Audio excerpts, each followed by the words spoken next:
Assalamualaikum warahmatullahi wabarakatuh. Pada hari ini kami akan mengadakan praktik coaching. Saya Susi Unia dari SMA Negeri 177 Jakarta berperan sebagai observer. Saya Fitriati dari SD Negeri Pejaten Barat 11 berperan sebagai coach. Saya Wiji Utami Dewi dari SDN Jati Padang 05 berperan sebagai coaching.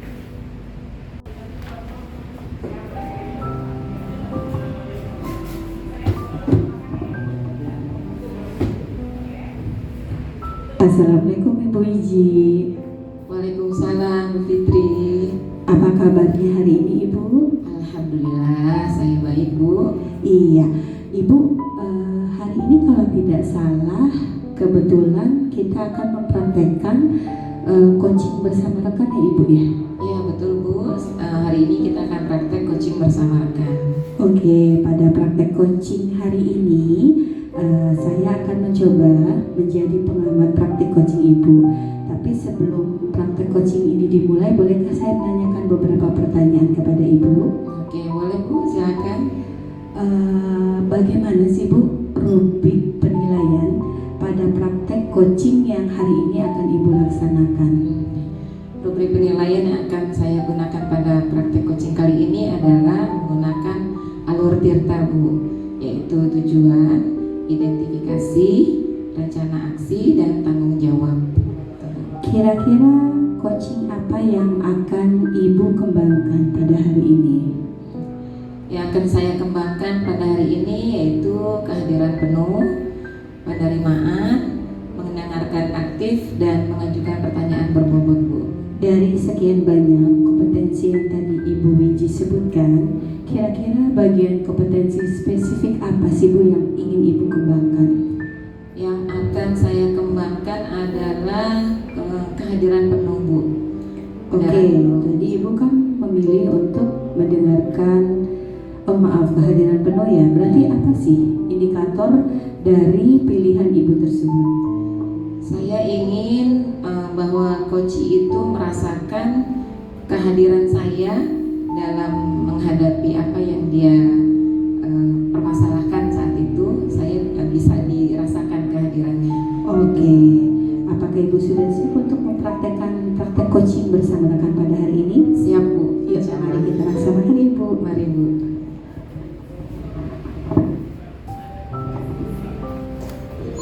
Selamat ya Ibu Wiji, sudah bisa melaksanakan praktek coaching pada hari ini, sampai sang coach juga memiliki ide-ide yang brilian yang akhirnya ide tersebut bermunculan dan bisa menjawab segala permasalahan yang dihadapi oleh Ibu Susi.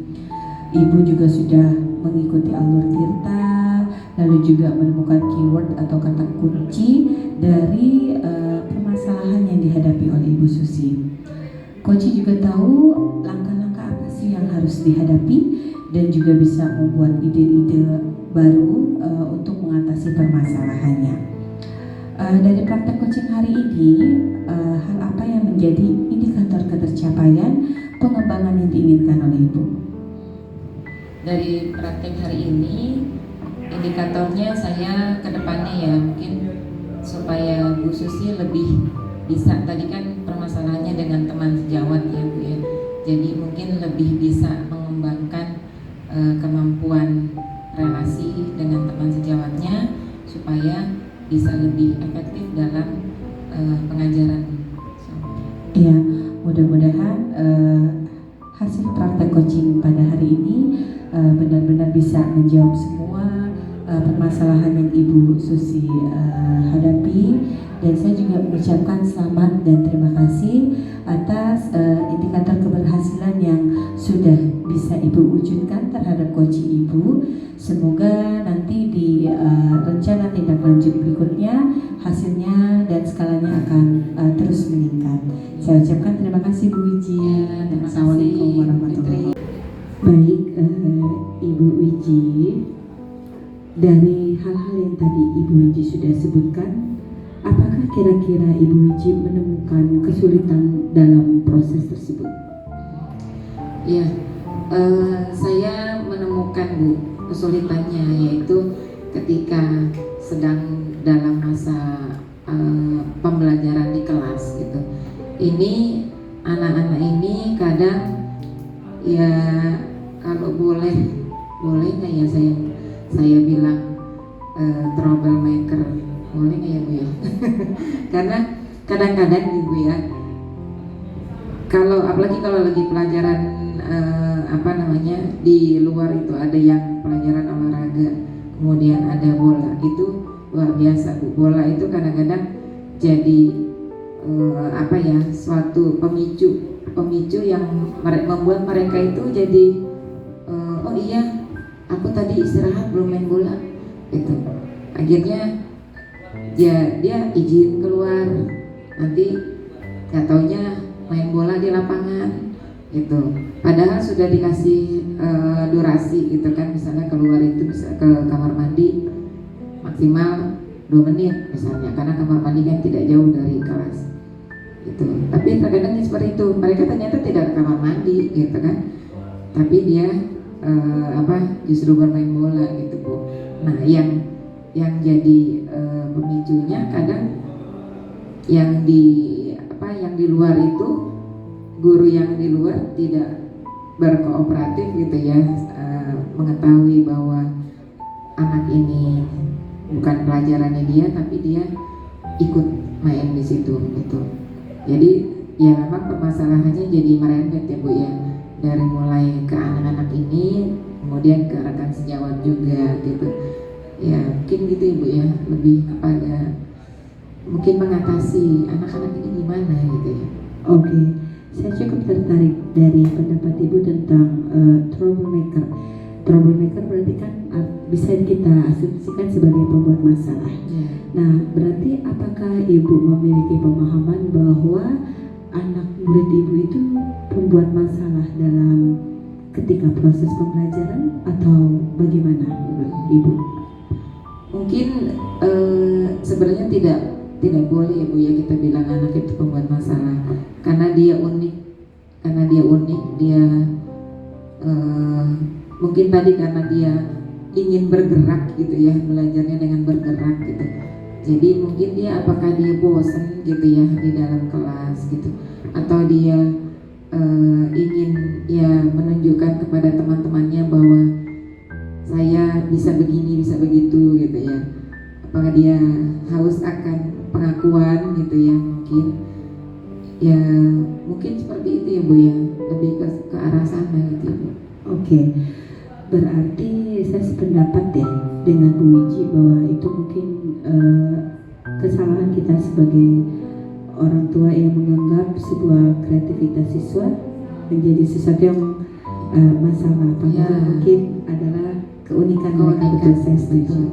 Nah, apakah dengan pendapat seperti itu pernah tidak Ibu mendapatkan maksudnya pengetahuan tentang labeling atau hal yang lain yang mengenai tentang perkataan troublemaker atau anak yang nakal atau yang lain? Apakah Ibu sudah pernah mempelajari hal tersebut? Untuk labeling kita pernah ya, mungkin di pelatihan kita juga kan sudah ada materi itu, bahwa kita tidak boleh melabeli anak itu sebagai A, B gitu ya. Tapi kita harus melihat anak itu apa adanya gitu Ibu ya, apa adanya, dan bagaimana kita mengembangkan potensi anak itu menjadi tergali gitu ya, dan bisa memanfaatkan potensi itu untuk dalam pembelajaran gitu. Mungkin itu ya Bu ya. Berarti dengan asumsi pendapat yang Ibu utarakan, Ibu sudah setuju ya bahwa tidak ada labeling, tetapi menjadi sebuah kesiapan kepada pendidik untuk siap dalam segala kondisi. Ya betul Bu. Oke,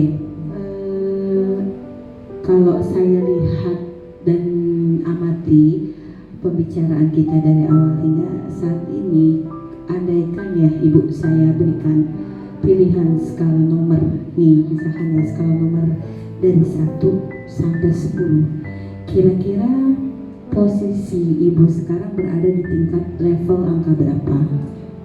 posisi saya dalam mengatasi anak ini ya, mungkin sekitar 5 ya Bu ya, karena masih sepertinya masih gelap gitu, maksudnya masih belum terbuka lah itu ininya saya tuh. Oke. Posisi gelap dan belum terbukanya lebih ke arah sisi siswa atau diri pribadi ibu sendiri? Ke arah pribadi saya sendiri mungkin ya, karena tadi kan anak itu unik, jadi kita yang harus kreatif gitu ya mungkin ya Bu ya. Kita yang harus kreatif untuk membuat anak ini belajarnya itu menyenangkan sesuai dengan kebutuhan dia gitu ya. Mungkin itu ya Bu ya. Menurut Ibu Wiji, kira-kira lebih dominan mana kesulitan yang Ibu rasakan di diri anak-anak atau di diri pribadi Ibu sendiri sebagai seorang pendidik?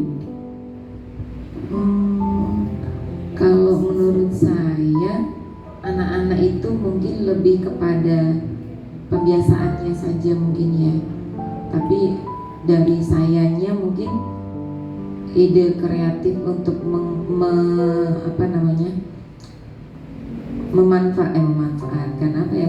menggali potensi mereka itulah yang masih perlu ditingkatkan gitu.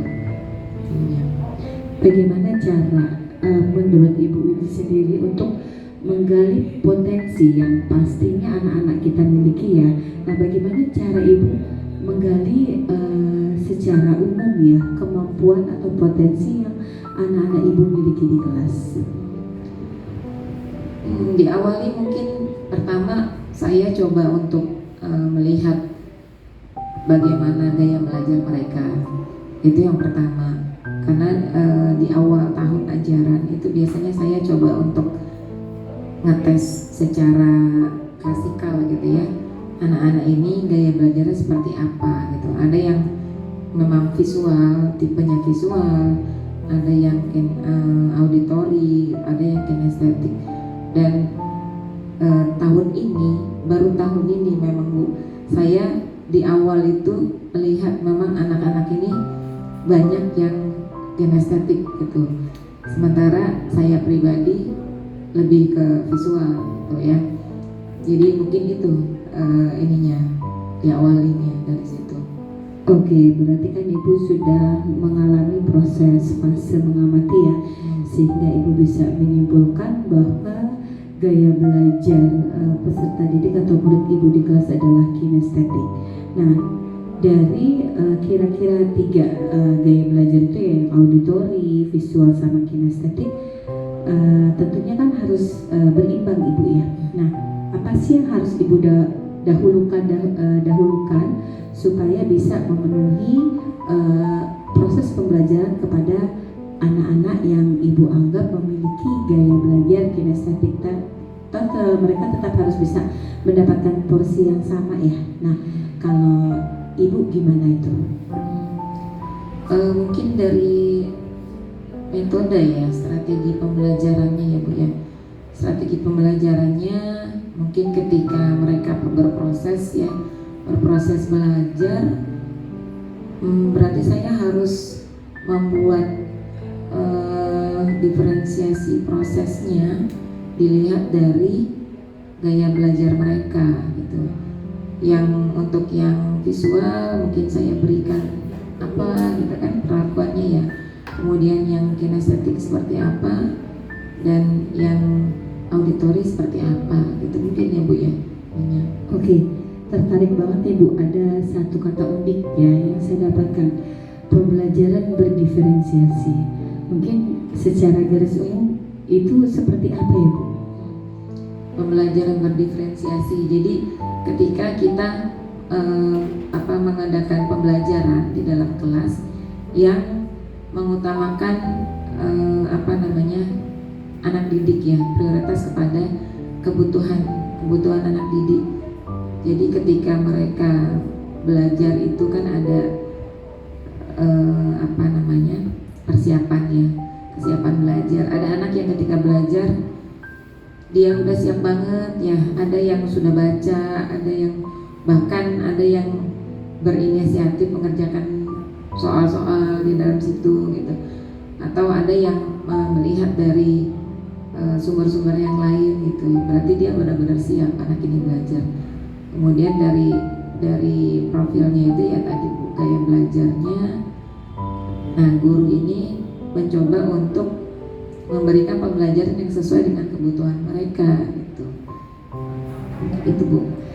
Menurut Ibu, apakah Ibu sudah mencoba untuk menerapkan apa yang Ibu sudah bicarakan atau utarakan tadi? Untuk yang visual dan auditori, ya saya sudah mencoba.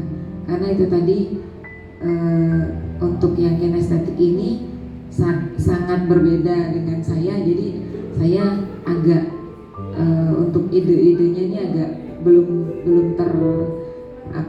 belum keluar banget gitu ya, belum istilahnya belum masih coba untuk digali gitu ya. Karena ketika pernah mencoba sih di kelas itu dengan model pakai post-it ya, dengan post-it mereka memasang-masangkan gitu ya agar mereka bergerak gitu di dalam kelas gitu ya. Cuma kadang tergentur dengan waktu gitu ya, mungkin seperti itu Bu. Oke, pasti Ibu sudah berusaha dengan keras ya. Setiap usaha pasti kan memerlukan sebuah kekuatan. Kira-kira kekuatan apa yang Ibu miliki sehingga Ibu bisa berharap dengan kekuatan tersebut semua harapan Ibu bisa terwujud?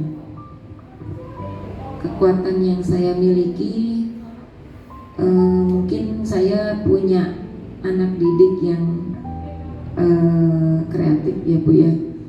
Jadi selain anak yang kinestetik ini tadi, ada beberapa anak yang bisa saya jadikan tutor mungkin ya, tutor sebaya untuk temannya. Dan dia memang kreatif sekali, dia bisa membuat bermacam-macam seperti kerajinan gitu ya Bu ya.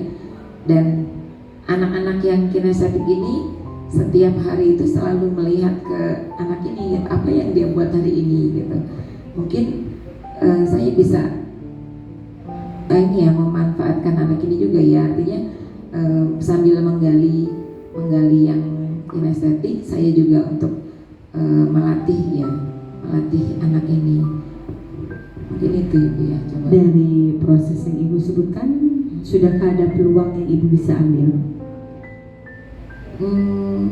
Peluangnya ya dari sisi kesempatan ya Bu ya.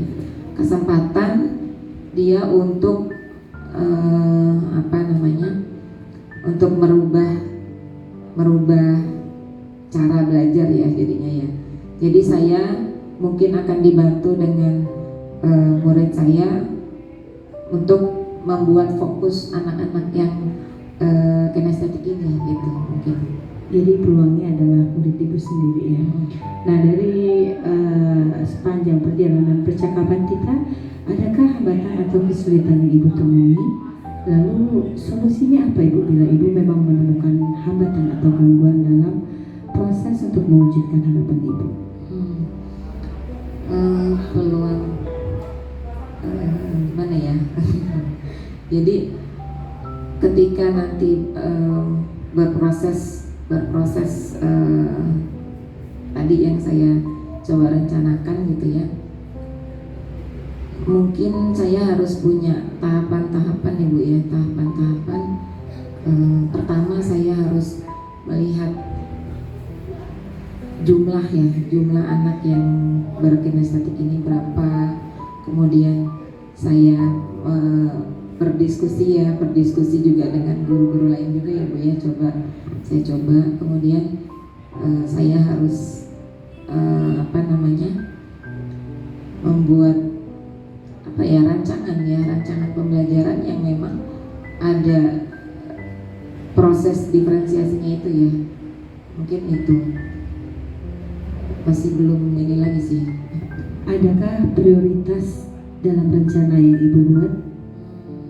Ya, prioritasnya mungkin ke arah pertama diskusi dengan guru-guru terutama yang sebelumnya ya Bu ya, wali kelas yang sebelumnya, karena kan memang saya coba anak ini kan pasti waktu di kelas 5-nya mungkin nggak jauh berbeda gitu ya, tidak jauh berbeda seperti itu. Mungkin saya akan berdiskusi dengan beliau, itu yang pertama. Kemudian yang kedua yang tadi saya memanfaatkan teman-teman sebayanya gitu ya, untuk membuat dia merasa nyaman dulu mungkin di kelas gitu ya, membuat nyaman di kelas itu gitu.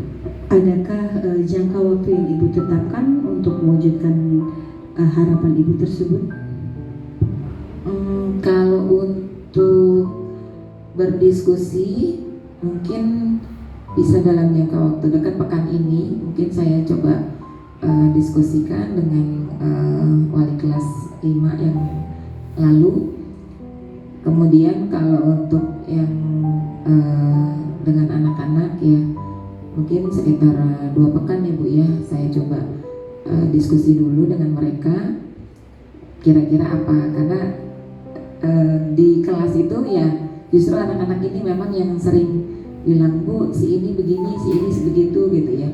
Nah mungkin dari dia, omongan dia yang seperti itu, saya coba untuk menggali juga apa kira-kira ide yang dia bisa berikan gitu.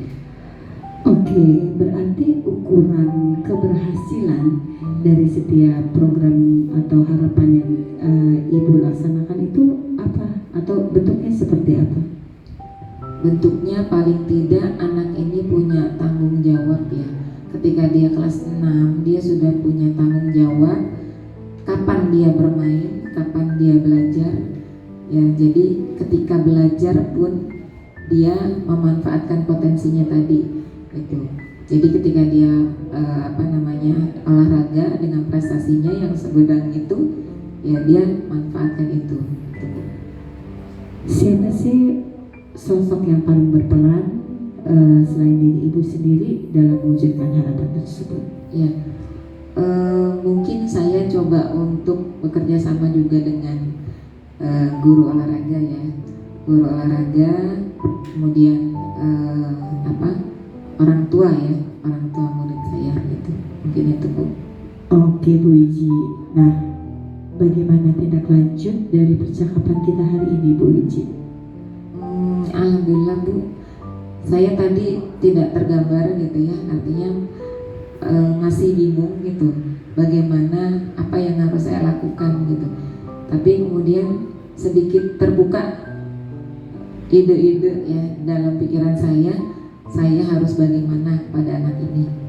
Lalu rasa yang Ibu rasakan setelah percakapan ini tuh apa yang Ibu rasakan pada diri Ibu sendiri?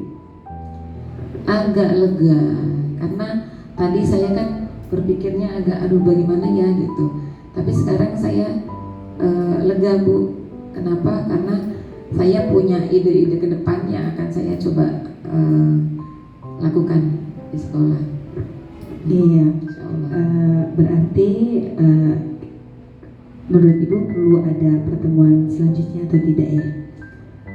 Saya berharap masih ada masukan dan saran dari Ibu ketika nanti saya sudah melakukan rencana aksi saya tadi. Kemudian saya akan mencoba evaluasi gitu ya, evaluasi apa yang masih kira-kira bisa dikembangkan lagi gitu. Baik, saya tunggu ya undangan Ibu untuk kita menindaklanjuti rencana selanjutnya. Ya, terima kasih Bu. Ibu sudah meluangkan waktu buat saya. Terima kasih, saya sudah lega ya bisa curhat sama Ibu dan solusinya kelihatan. Iya, sama-sama Ibu Susi, sampai bertemu lagi ya. Selamat Bu Fitri sudah melaksanakan praktik coaching hari ini. Terima kasih Ibu atas bantuan Ibu juga yang sangat berperan dalam proses coaching saya hari ini. Sampai tadi juga saya perhatikan Ibu sudah bisa mengcoaching Bu Wiji sampai dia dapat mengeluarkan ide-idenya yang bermunculan pada saat coaching ya Bu Fitri ya. Ya, memang ternyata salah satu dari sekian banyak manfaat proses coaching dapat menimbulkan ide-ide baru ya Bu untuk menjawab solusi yang memang diharapkan. Betul. Dan Bu Fitri juga sudah menemukan kegalauan yang dihadapi oleh Bu Wiji, kemudian Ibu juga sudah mempraktikkan alur tirta, kemudian Bu Wiji juga bisa membuat ide dan catatan yang dapat digunakan untuk mengatasi masalahnya di sekolah. Luar biasa Bu Fitri. Terima kasih Bu Wiji. Nah, dalam praktik coaching hari ini, kira-kira hal apa yang menjadi indikator keberhasilan pengembangan yang diinginkan pada coaching? Tentunya lebih fokus dalam mendengarkan apa yang diutarakan oleh coach saya sih Bu. Jadi bila kita fokus maka kita akan bisa menemukan titik terang dalam permasalahan yang Bu Wiji hadapi. Betul. Kemudian tadi sudah juga saya lihat dalam catatan saya dapat menyampaikan hasil observasi yang sudah Ibu lakukan dengan fokus pada pertanyaan Bu Wiji ya. Iya, ya. betul. Kira-kira hal apa lagi yang ingin Ibu kembangkan berdasarkan praktik coaching hari ini? Kalau untuk Bu Wiji tentunya kami mempunyai rencana tindak lanjut di kemudian hari untuk bisa melihat apakah solusi yang didapatkan pada hari ini bisa diterapkan dengan maksimal. Apabila memang ada kekurangan bisa kita perbaiki, dan apabila memang itu bagus bisa kita kembangkan kembali. Ya, semoga nanti hasilnya lebih baik lagi ya Bu Fit ya. Amin. Dan Bu Wiji sebagai coach itu juga mulai menunjukkan progres yang diinginkan. Iya. Sekali lagi terima kasih Bu Iya, Fitri. sama-sama Semoga sukses. Bu Susi. Assalamualaikum. Untuk Bu Susi juga. Waalaikumsalam warahmatullahi wabarakatuh.